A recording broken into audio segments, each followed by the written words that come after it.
Hey everybody, it's Sam with Wrestling Overtime, and I am in a great mood.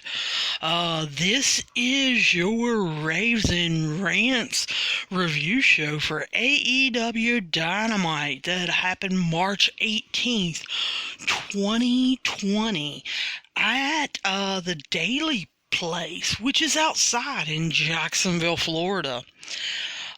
We had JR, Excalibur, and Taz as our announcers, and Tony Schiavone was filling in for the interviewers.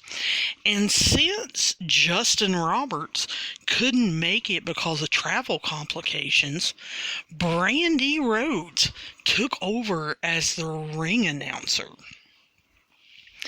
And let me tell you, they did unbelievable. It is so hard not to compare WWE and AEW.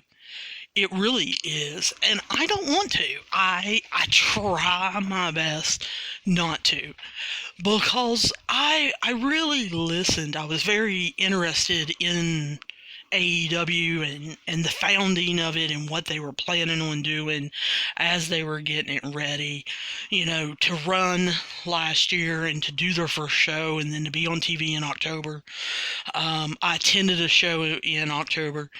So I really paid attention to them.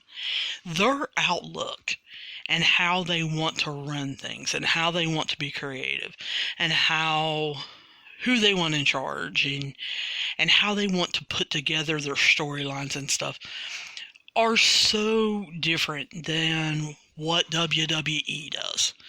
And that was something that you always heard, last year when they were putting together Double or Nothing and Fyter Fest and all the ones that happened in the summer from the Young Bucks and from Cody, was they wanted it done more like the Mid-South, the old NWA, WCW, Georgia Wrestling.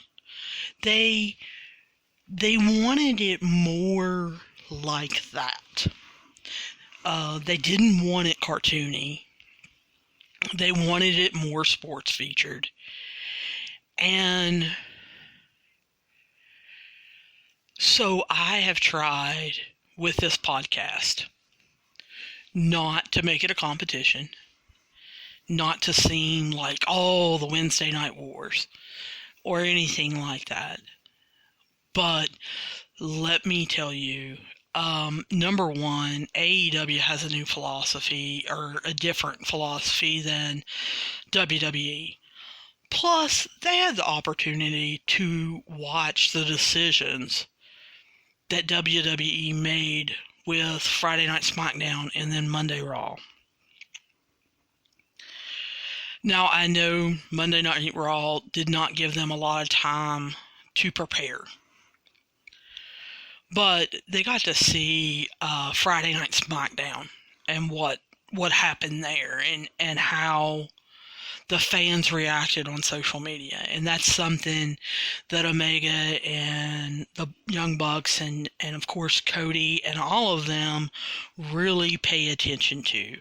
And since Tony Khan is such a stats guy and analytics is big, I'm sure that they paid attention to how they presented their show and what got the different kinds of ratings.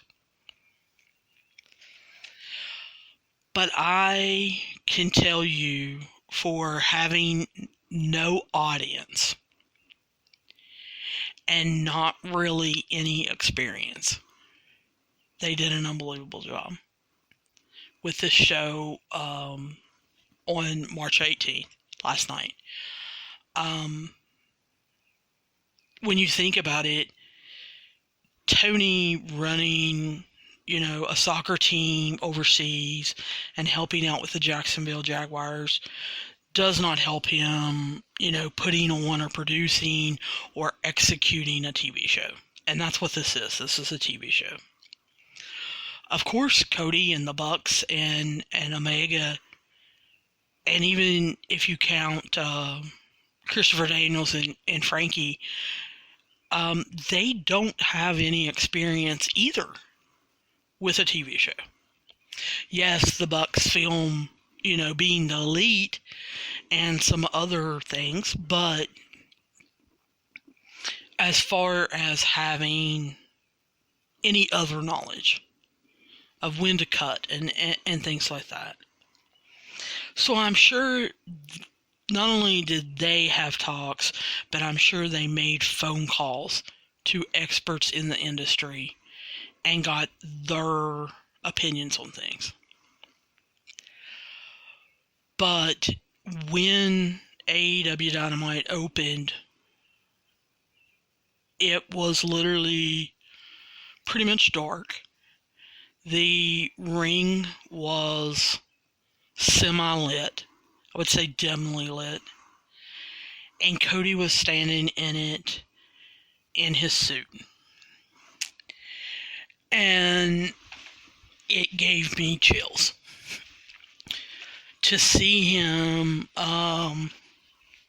like that, and knowing what our nation's going through with the corona pandemic, and thinking what must be going through his mind, and knowing that, he doesn't have any cue cards to read. He is coming at this, straight out of his head, from his heart. And he talked about how important he felt wrestling was to its fans and what we're all going through, and reading the messages that he had been sent, and how he thought it was important to continue on, and how alive he feels, how thankful he feels to be healthy, to be alive, to be able to do what he loves. And he legitimately just talked to AEW fans. And I think that realism, that from the heart, that him looking in the camera and the camera being up close on his face, and people feeling like they know Cody because he's grown up in front of a lot of people, that it just rings true. He lets his emotion out. He wears it on his sleeve. And people just read him as genuine. But he took what, as a nation, we are going through with the pandemic, and kind of turned it like a master storyteller that he is and Dusty was, and turned it into the Elite storyline. And he said that he really needed, in this time and what everybody's going through, for three men to change their views, to change their feelings. And he talked about Matt Jackson. And he looked directly in the camera. I'm sure he knew that Matt was back watching on a monitor.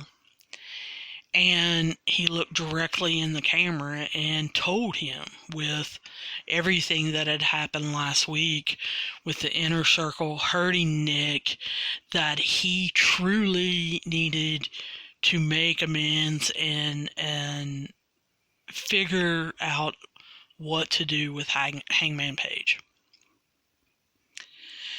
And then he talked about Hangman Adam Page, and how he knew that he was the youngest member. He knew a lot of people had questioned him, that he should not be a part of the elite, that he had not accomplished things.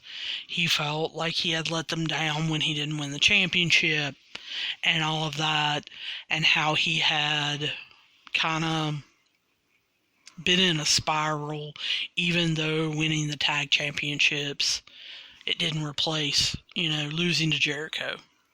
Cody even pointed out, I've lost to Jericho. And he basically just told Hangman that he needed to straighten up and get over it. He didn't use those words, but that's basically what he said.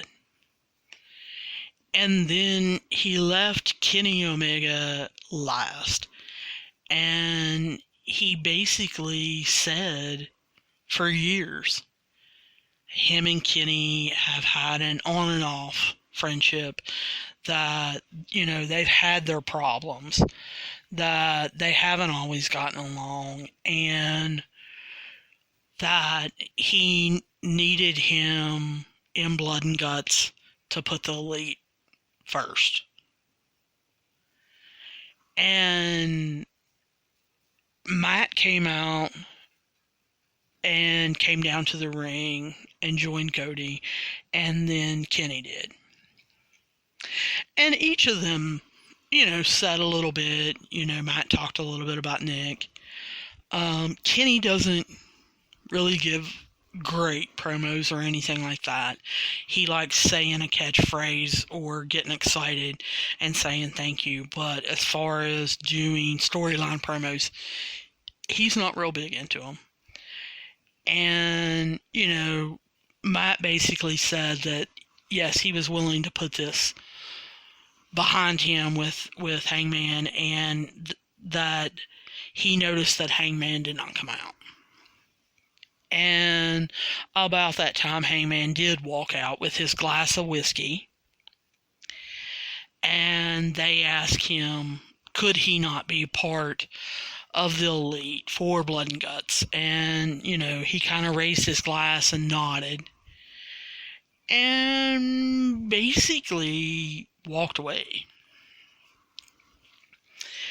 And all of them looked at each other while they're standing in this darkened ring, and, kind of visually agreed, this is what we're going to do. We've got to do it. We've got to win the advantage tonight in the main event, and we really need to win next week. And so then Kenny says, hit the lights, hit the pyro, and let's get Dynamite underway, as only Kenny Omega can say it. And I heard the word pyro, and the thought went through my head, really? Are you guys going to use pyro? And they did. They hit the lights, and the pyro went off, and they opened up AEW Dynamite spectacularly. And I know they were outside, and that does make a difference. But it was a sign we are totally different than WWE. We are not cutting corners. We are going to put on the best show that we possibly can for all of our fans. And so then they led with Tony Schiavone being out in the seats, and they did not put out all the seats. They only put very few out around the ring at different places. And we saw Tony Schiavone talking to MJF. And he basically said that he didn't have to wrestle tonight, that he had heard that they had large winners' purses, but that he didn't need it, and that he just kind of wanted to watch the undercard performers, which I think is hilarious, because our main event is the Inner Circle versus the Elite, but yet they're undercard performers. We see Wardlow back, and then the camera kind of switches over, and Tony mentions that Shawn Spears is there. And Tony kind of looks back and forth, and he says, "Are you guys betting on these matches?" And of course, MJF denies it and then asks Tony if he wants in on it. And we see them throughout the night putting money on different people. And so Shawn Spears and MJF are obviously betting on outcomes and cheering for who they've chosen to win all through the night. And that made such a difference with them yelling and encouraging and making comments. And as they showed Shawn Spears, we see Tully Blanchard behind him. And I thought that was kind of unbelievable. They have the ring completely lit. They have the ramp and the stage completely lit as normal. They have their Videotron done up like normal. They have the tunnels like AEW normal, just like it was set up basically for Fyter Fest. The only difference is the area where the crowd sits is dark. And so any wrestlers that are there to watch a match or yell, a lot of them are seated extremely close to the barricade, or like MJF and Shawn Spears are standing and almost leaning over the barricade so that they can get caught by camera, and because they're getting caught by light. And so you can see them. But otherwise, you do not notice that there is no audience. Unless you're listening for sounds. They chose camera angles when they were showing the action in the whole ring front on, which meant you saw the ring, you saw the ramp and the stage, and then you barely saw, like I said, the places where MJF and Shawn Spears were sitting and some of the others that we'll get to in a minute. But they never panned out to where the crowd was. And when they did their close-up shots, they were shot very close to the ring and were zooming in and out. And again, you were getting the wrestlers almost in your full TV screen. So it wasn't nearly as noticeable that the fans weren't there. The announcers did not really say a whole lot about the fans not being there. If anything, they made jokes. But it wasn't like it was a big deal.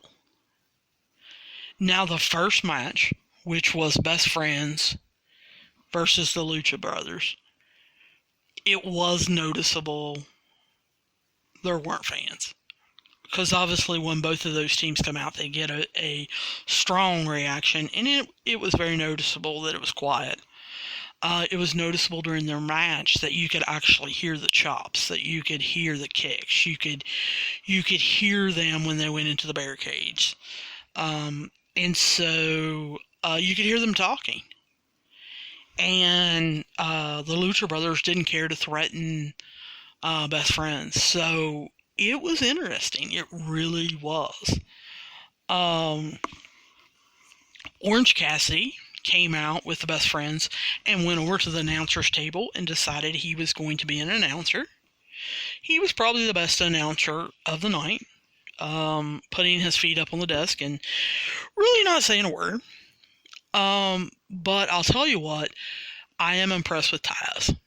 And I know everybody wants Tony Schiavone back. I know that. I like him as an interviewer, though. I like him as an in-depth interviewer. I feel like he gets stuff out of people. He gets them to say not just scripted lines, but actually to feel something and give good promos because he cares and he is genuine. I love Taz on commentary. I wish that Taz would replace Excalibur. Excalibur bothered me in the beginning of AEW. I hate his mask. But tonight, I could see the huge difference between Taz and Excalibur. Taz, he just calls it like it is. And it has more of a sports feel to the show. He describes the moves, he uses the correct names, he tells you what things are supposed to do. He used the example when Pentagon kicked Trent in the left upper leg. He talked about how a kick to your quad could make it tighten up and quiver, or several kicks would make it not want to function correctly. He went into it, and I absolutely love that. I love when he explains moves. I love when he says where moves are from, or he uses history to talk about who made a move famous, or different names that a move may go by. I just love Taz on commentary, and I realized how much I miss him. He feeds off JR really well. I know he would work well with Tony. I hate for Excalibur to be kicked to the curb, but I just think Taz is the one they need to go with. I loved that the fans were there. And yes, I'm using air quotes. They had a lot of wrestlers in the crowd. I have already said, MJF and Wardlow were there. Sean Spears and Tully Blanchard. Jake the Snake Roberts was there with Lance Archer. We saw Sonny Kiss. We saw Colt Cabana, Joey Janela. We saw Christopher Daniels, Frankie Kazarian.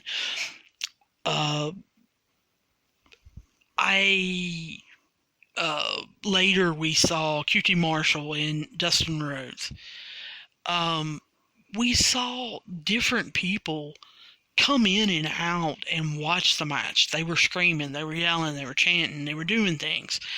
And it made the atmosphere different. It really created energy. And when they would yell things or chant things, like the fans do, you could tell that the wrestlers were feeding off of that and knew that their colleagues were there watching them perform. And probably, kind of critiquing them. I love that AEW stayed live during the commercials, just like they do in a normal show. Picture in picture. They didn't stop. We saw, on Friday night, when Bayley and Sasha Banks took on Alexa Bliss and Nikki Cross, we got some outtakes from a cell phone video where when WWE went to commercial, that the wrestlers just completely stopped. Well, obviously, they didn't do that in AEW because the cameras continued rolling. They kept showing it picture in picture. I liked it. Like I said, the best friends, they got some offensive going.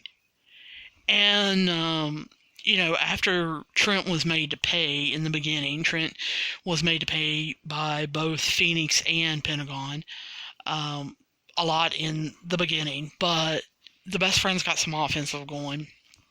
And they went to do their famous hug. And the referee is yelling at them not to do it. And so they decide to do the elbow bump. that the government has been talking about and just rub elbows. So they did that. Of course, the Lucha Brothers regained control. Um, a low blow was given by Pentagon to Trent, and then Pentagon and Phoenix did their patented, basically, package power driver with the stomp for the win. And I think the line of this match was when they were going to drag Trent up the ramp and possibly do something to him. And Excalibur shouted that the King of Sloth Style has been stirred from his slumber, because Orange Cassidy moved. He got up from the announcer's table and decided to go over near the ramp and get involved a little bit. So, Death Triangle won, even though Pac was not there. Pentagon and Ray won. They kind of disappeared, even though they won. And you could see Tony Schiavone standing up on the stage, and I was like, what's going on? Are they having Britt Baker come out here and insult the fans, the other wrestlers, or is Big Swole going to come out chasing her from last week, or what's going on here? No, as the best friends in Orange Cassidy were making their way up to the ramp, Tony interviewed them. And he interviewed them on stage. And Chucky, of course they're on TV, but says that he can't believe they won with a low blow by hitting Trent in the dick. And that went wild over Twitter. People were just going crazy. Chucky even made a comment to Jarlin Gargano about it on Twitter after the show went off. It was funny and interesting. But anyway, the best friends actually challenged the Death Triangle, and they said they would take them on anywhere. They would take them on in a parking lot. They would meet them in the parking lot. And so they are actually, if they get to have AEW Dynamite next week, they are going to have a parking lot match between the Best Friends and Death Triangle. Now, I'm not really sure what a parking lot match is. I'm not sure whether that's a street fight. I'm assuming it's a no disqualification. Not real sure how you win a parking lot match. Not real sure how a referee is going to call that. Should be interesting and entertaining to be in the streets in the parking lot, especially if they hold it in Jacksonville. The next match we saw, the second match, was a fatal four-way. And we had Penelope Ford come out with Kip Sabian. And they were not worried about keeping social distance. Kip was all over her. And Rio come out next. And then Chris Statlander, still doing her alien gimmick. And then Shadaya. This didn't really interest me. You guys know from listening to other podcast episodes, I'm not real big on AEW's women's matches or their women's division. I feel like Kenny Omega has really dropped the ball on this. There were a lot of rest periods for people during this match where there were only two women doing something, and the other two had conveniently either were laying in a corner or on the apron, and then the other one was, laying outside the ring. There was a lot of laying around being done, and there were a lot of botches. And Taz being Taz, made different remarks and comments like, oh, I think they meant to do, or, oh, that didn't exactly work out right. So that was interesting, that he didn't care to call a botch basically a botch, because they really missed some things, and it was pretty obvious, even to me who's never wrestled ever in my life and don't really know a whole lot. It was pretty obvious that they messed up sometimes. Of course, Kip had to get involved a couple times. At one point, he got slapped twice by two different women, and Penelope had to get involved and kind of save him. But at the end, Shadea ended up winning. She hit her Falcon Arrow and then connected with a running knee for the win. And she's kind of on a roll, which surprised me. I thought, number one, that they were going to give Chris Statlander a pretty big push. I thought she was going to be possibly going after Nyla Rose for the belt. Two, I know Riho is not always here, and when she is here, Kenny Omega likes to feature her and likes to have her in a match, and I just almost assumed that he would let her win or want her to win. And so it was kind of a surprise to me. If I was over with MJF and Sean Spears betting, I would have betted wrong. But Tony goes over ringside where Colt Cabana is and starts talking to him and asking him, what are you doing? And Colt, being Colt, I absolutely love Colt Cabana. I'm going to be real honest with you. I found podcasts about 2 years ago. I put in wrestling and the art of wrestling. Colt Cabana's podcast came up. He was actually one of the first podcast people that I started listening to. And I have just about listened to all of them. I absolutely love him. Think he's an excellent announcer. When he was doing commentary for Ring of Honor, I loved listening to him. I think he's hilarious. I would love to go see his stand-up.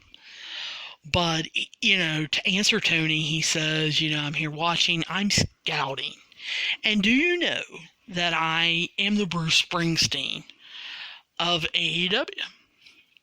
Because he has won 2 matches now. And he is a star of AEW. His Chicago Starline move that he did there last week or a week before last was unbelievable. I was like, go Colt, go.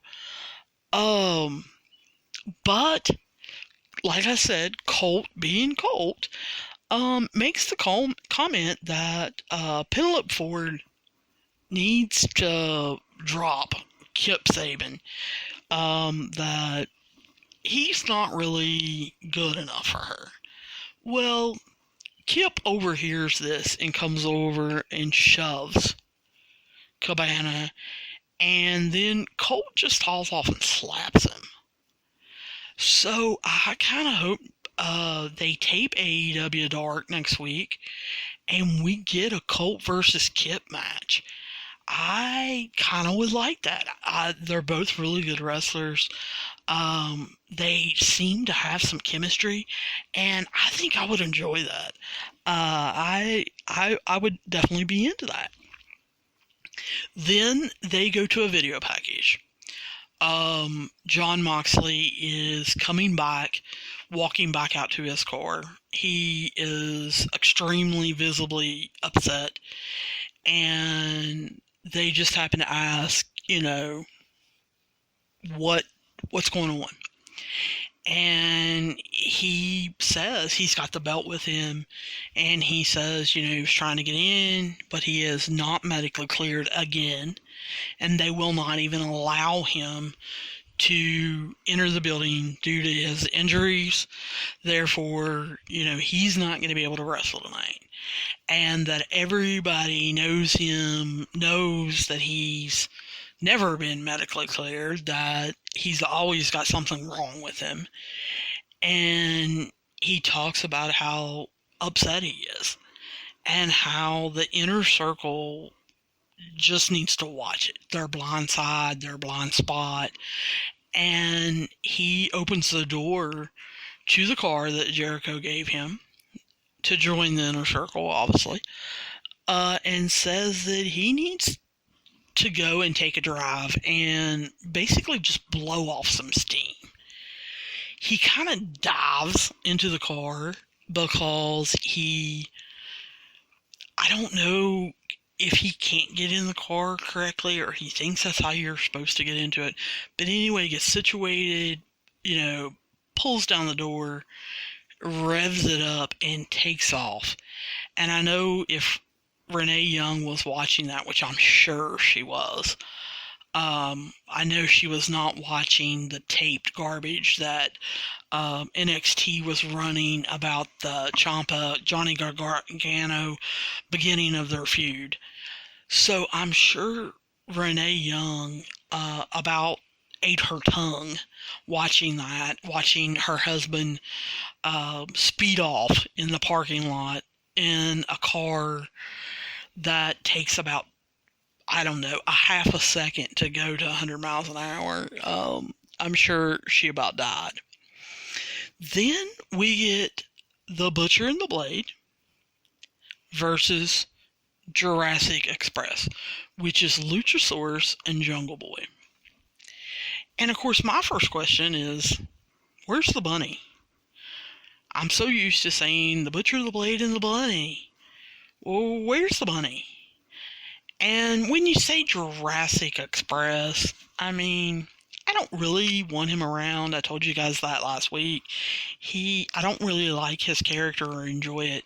But I did want to kind of know where Marco Stunt was. And it did cross my mind, please do not let him be hiding under the ring and let him kind of jump out. Don't let him pull a hornswoggle,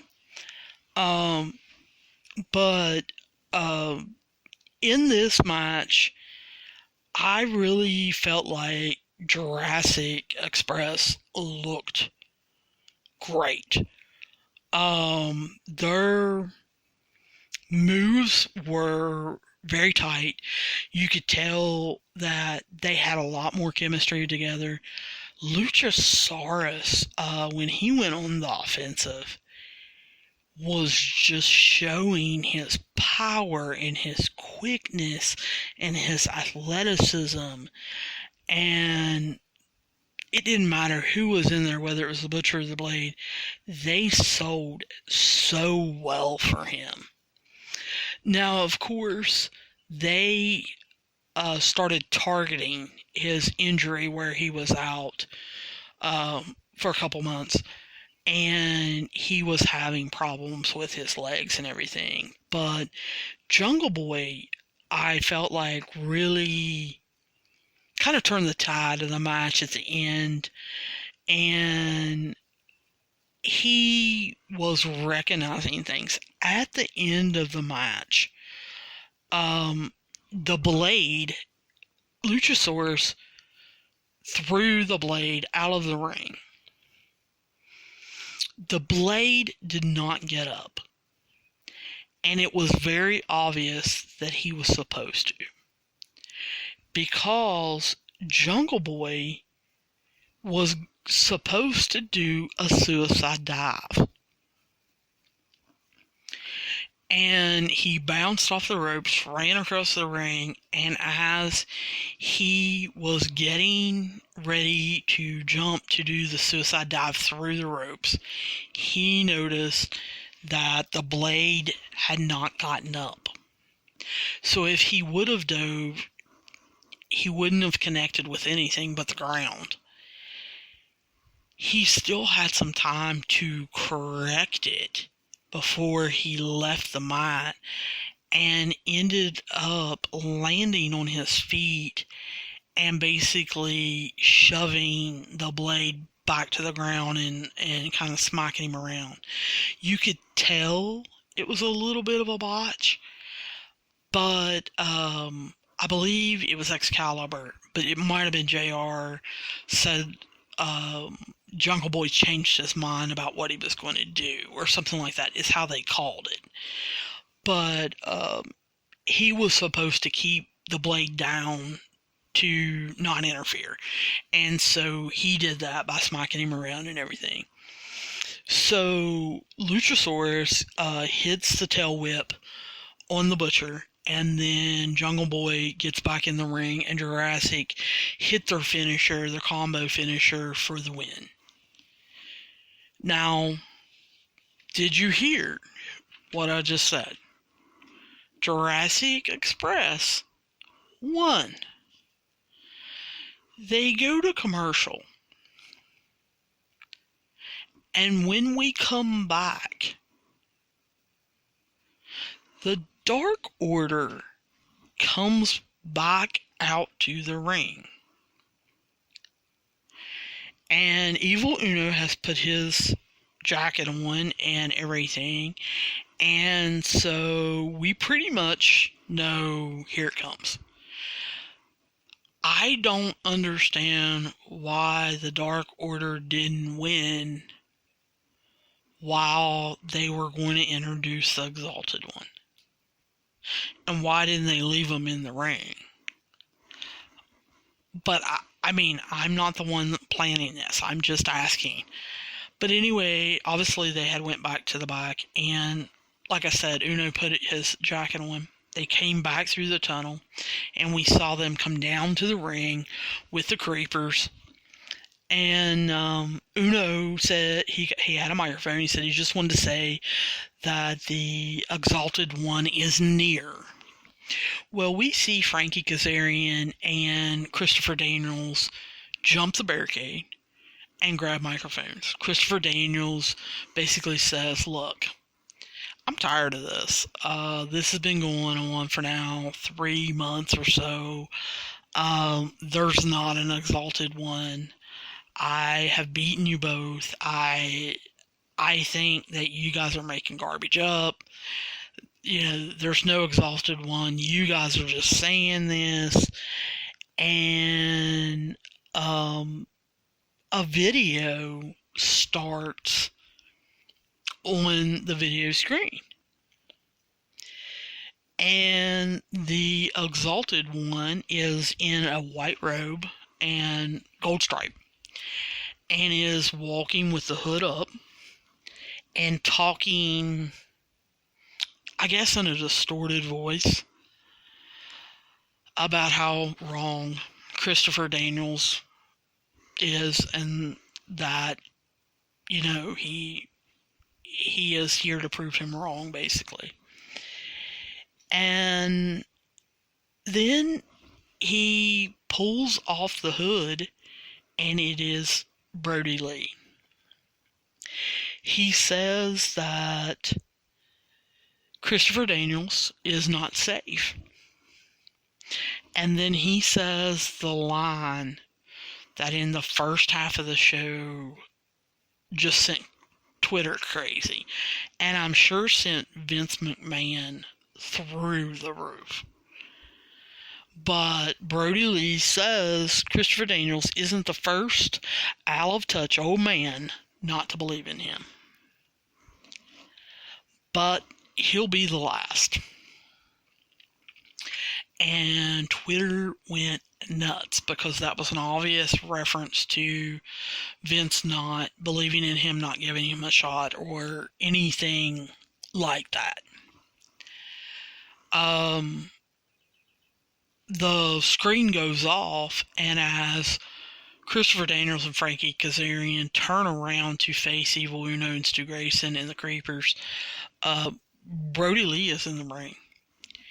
And he basically picks up Christopher Daniels, and I thought he was going to do one move, but ended up doing a clothesline or a lariat of some sort, and basically knocking him for a loop. Just was a little disappointed. Those of you who listened to last week's episode about AEW, I was expecting Brody Lee to be the exalted one, but I really wanted him to look different. Maybe he couldn't or wouldn't. Maybe it's in his contract that he doesn't have to. It looked like his hair had been trimmed up, or it had been kind of molded together. But he still has his beard. He looks like Luke Harper. He looks like basically a crazy hillbilly. He was even wearing his tank top tonight.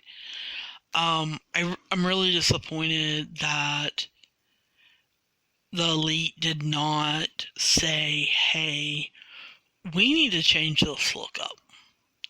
You need to be a cult leader.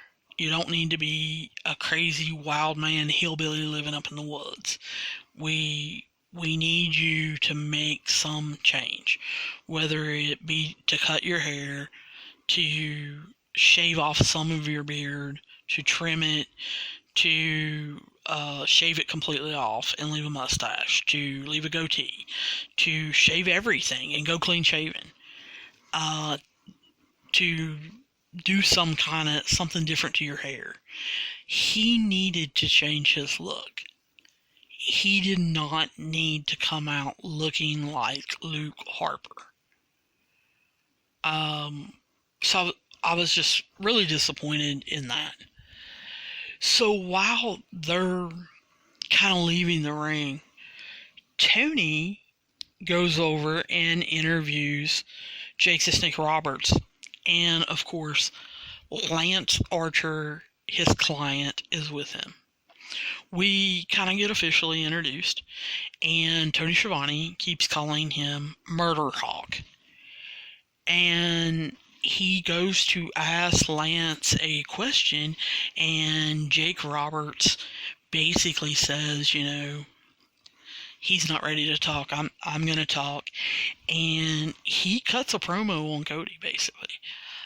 Says that Cody hasn't even acknowledged him. Didn't acknowledge what he said. That he's a legend. That he said it, to Cody. That he expected Cody to acknowledge what he said and to talk to him, or, talk to him on a show or something, and that was very, very disrespectful. And since he was disrespectful, that now it's personal. That it wasn't before, but it is now personal. So Tony makes the comment that they want to introduce the Murder Hawk, Lance Archer, a little better. So they show a video package of him. And basically, from what I got from it, is they are in the backwoods somewhere in a makeshift wrestling ring that has a dwarf as the announcer, and he gets in and basically challenges everybody around the ring to come in and see who can beat him. And basically it's him just slamming guys and beating up guys and throwing them around. And at the end of the video package, we see, 20, 25 guys laying in the ring that he's totally destroyed. Now, what this is supposed to show, I really don't know. Because the guys he's destroying are skinny, they're short, they obviously don't look like they can wrestle. I mean, he's not destroying monsters or anything, so I'm not real sure what this was supposed to show us.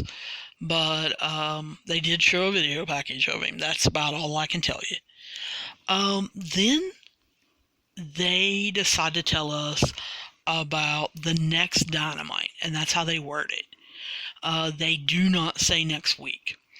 And Tony Khan afterwards said that they were very specific in that graphic and their wording when they talked about it, because with things changing every couple hours or every 24 hours, they don't know for sure that they will be there next Wednesday night. They have plans to be there. They expect to be there. They want to be there. But with the government and things changing on an hourly basis, they don't know. So the graphic actually said next Dynamite. And when they were introducing the matches, they said at the next Dynamite. So we're going to see Luchasaurus versus Wardlow. And it's going to be in a lumberjack match. Now let me say that again. It's going to be Luchasaurus versus Wardlow in a lumberjack match. Now, I don't know what your first thought is. I was so into wrestling tonight that my first thought was, well, in a lumberjack match, you have everyone on your roster basically surrounding the ring to throw them back in the ring. And I'm thinking, who on earth are they going to get to throw them back in the ring?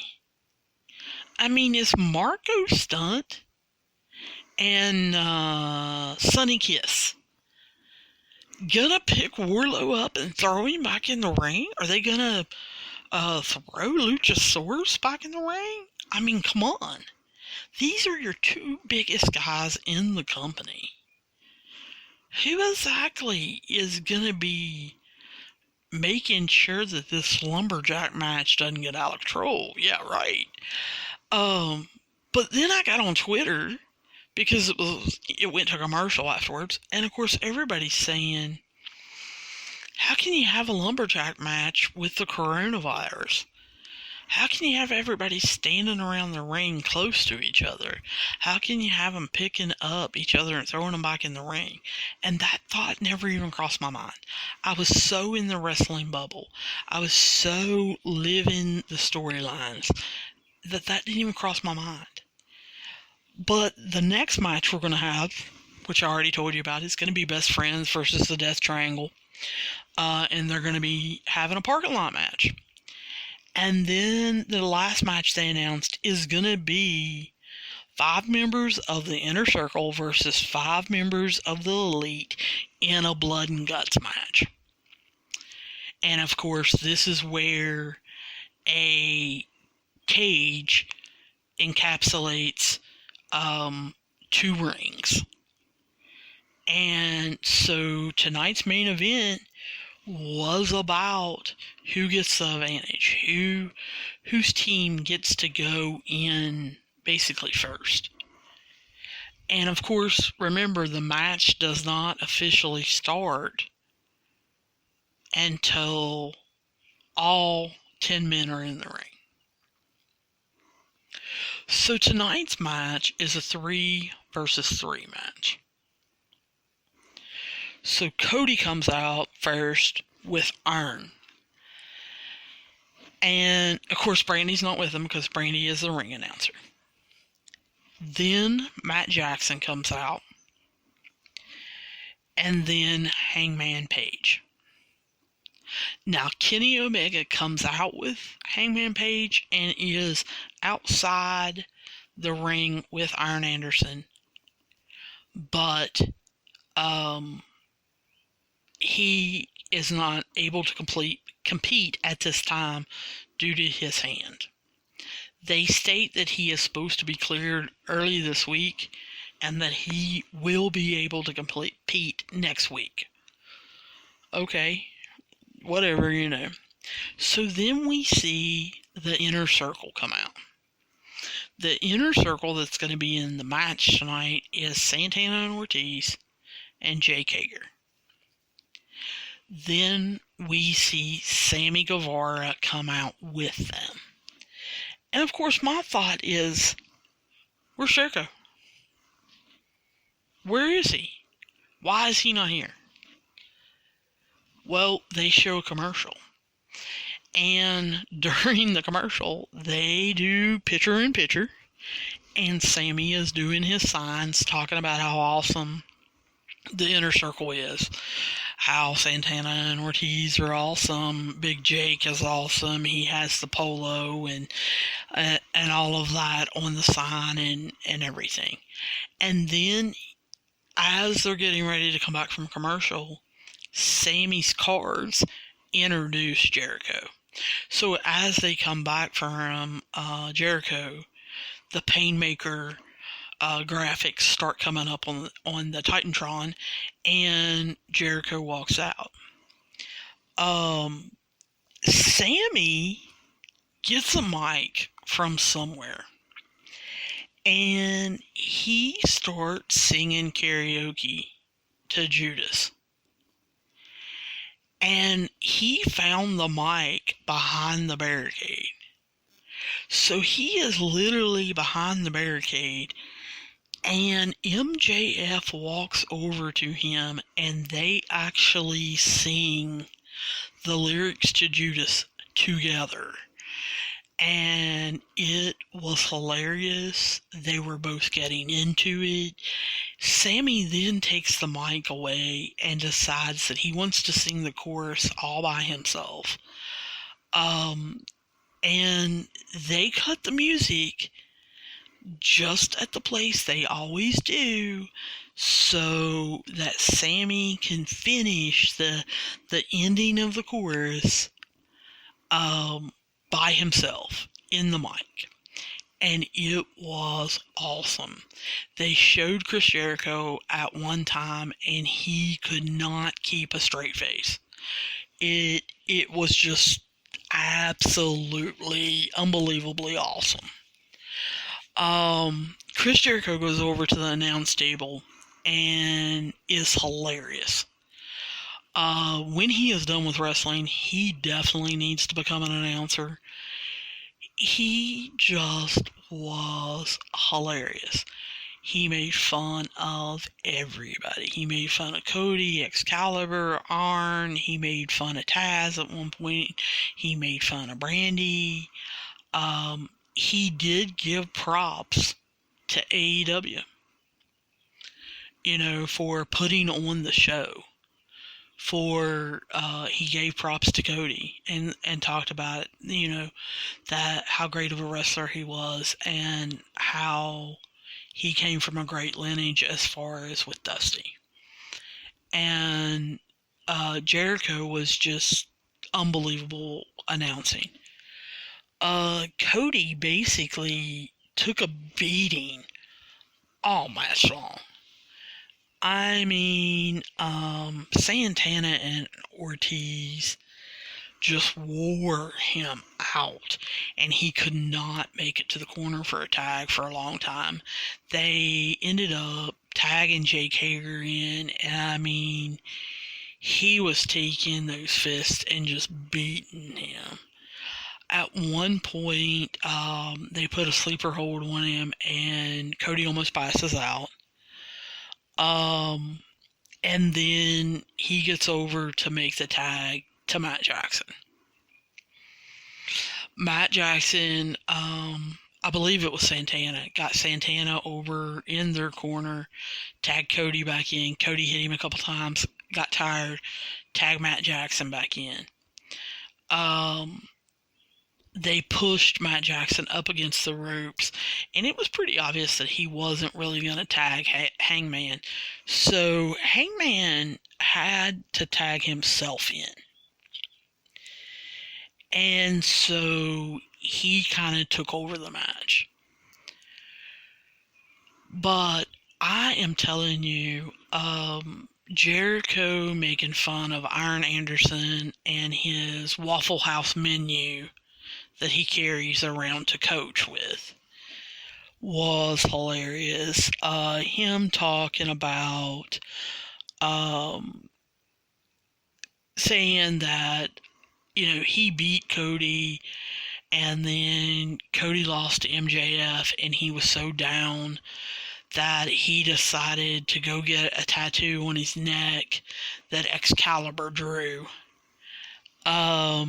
He just, it was just unbelievable, some of the comments that Jericho was making. It was funny. They showed Dustin in his makeup in the crowd, which made me think, well, is he going to jump into this? They showed QT Marshall. They also showed Arn and Wardlow got into it at one point. Wardlow got up and was going to go after Cody, and Arn had to stop him. But the ending of the match was Hangman and Matt Jackson did a combo move setup that a tag team would do, basically.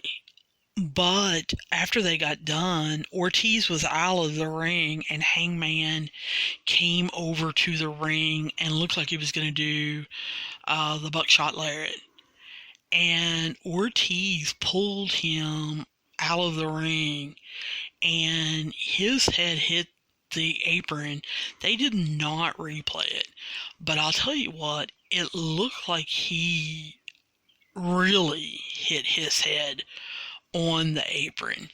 And Santana ended up rolling up Matt for the win when Matt was shocked that Hangman basically just disappeared. So the Inner Circle ended up winning the match and getting the advantage. So Jericho kept a microphone. All of the Inner Circle went up on the stage. Jericho counted them. And as he was counting them, of course, he counted them down, that there were 5 of them. And he was like 5, 4, 3, 2, 1. When they got to 1, of course, it was all of their middle fingers, which they were flipping the Elite off. And he was trying to talk, and they had his music on. And Jericho at one point says, "Shut the music off. I'm talking. There's not anybody here anyway." And I was absolutely just marking out for Jericho tonight. He was hilarious. He decides that this was a great show. It was a great show for the Inner Circle, and he officially just banned all fans from all future AEW events. Even when the government allows them back, they're not allowed. Jericho has totally just banned them. He says that the Elite only has 4, and they have 5. And how not only are they going to get to enter the cages first, or the rings first, there's 1 cage, to enter the rings first, but the Elite is also going to be down a man. And they're going to have to figure something out as far as that. So Matt interrupts and says, yes, it's true, Nick will not be able to compete next week. However, he made a phone call to one of his friends and got him to agree to come and help and join the Elite team for this match. We see a drone coming down. Now, if you have been following the Broken Universe and everything that happens there, and Free the Delete, then you knew the drone that was flying was Vanguard 1 that had went to Arcadia. However, if you did not follow that and did not get the inside joke, you were like, why is this drone here? But Vanguard 1 showed up to introduce the Elite's final member, which was standing up on the second floor above the ring, and it was Matt Hardy. And of course, he was dressed in his broken Matt outfit with his broken Matt hair collar and do. And he is going to be joining them in Blood and Guts. He did not have a microphone. He did the delete sign and then pointed to each member of the inner circle and then did the delete again. So, it's pretty obvious he is bringing some form of the broken universe to AEW. And I'm going to be honest with you guys. I really didn't watch Impact a lot in the beginning of the broken universe. So I missed it. I found out through some friends of mine about halfway through. I did not watch TNA, Impact, whatever you want to call it. I didn't watch it. I only found out through some friends of mine, hey, you need to turn this on. This is unbelievable. They explained to me that matches and things were happening at the Hardy compound and that I needed to watch. When I turned it over there, it was when Jeff Hardy he had been Brother Nero and was becoming Willow or changing back from Willow to Brother Nero or something like that. And it was really hard for me to pick up. I got that their son, Maxwell, was, a king and everything, but I didn't really understand a lot. I got that if you got thrown into the lake, then you kind of disappeared. Things like that. But then the Hardy Boys kind of disappeared. Their contracts ran out. And they were supposed to be bringing that to WWE. And they ended up coming back as the original Hardy Boys. Yet Matt would still do the delete sign and Jeff would say obsolete. But I never really got the whole entire story. I'm going to need to do some research on that before next week so that I can kind of totally get it.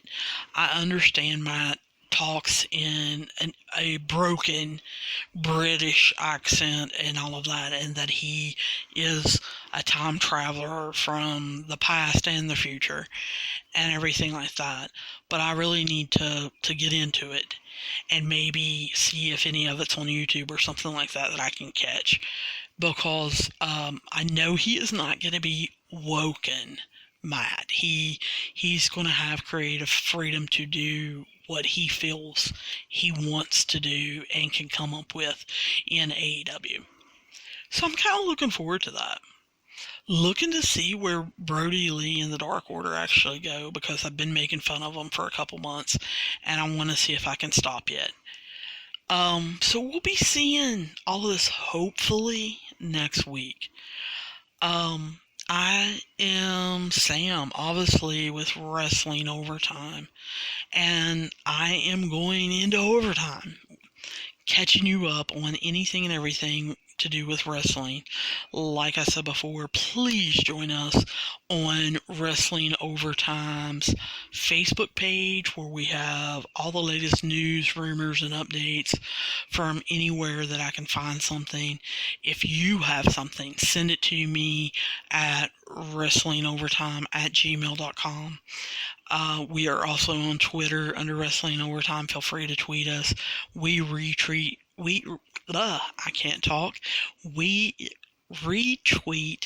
a lot of articles. We do retweet comments and stuff like that. But the Facebook page is where you can get a lot of your news and rumors, especially about what's going on and what people have heard through their inside access. We will be coming out with different podcasts throughout the rest of the week.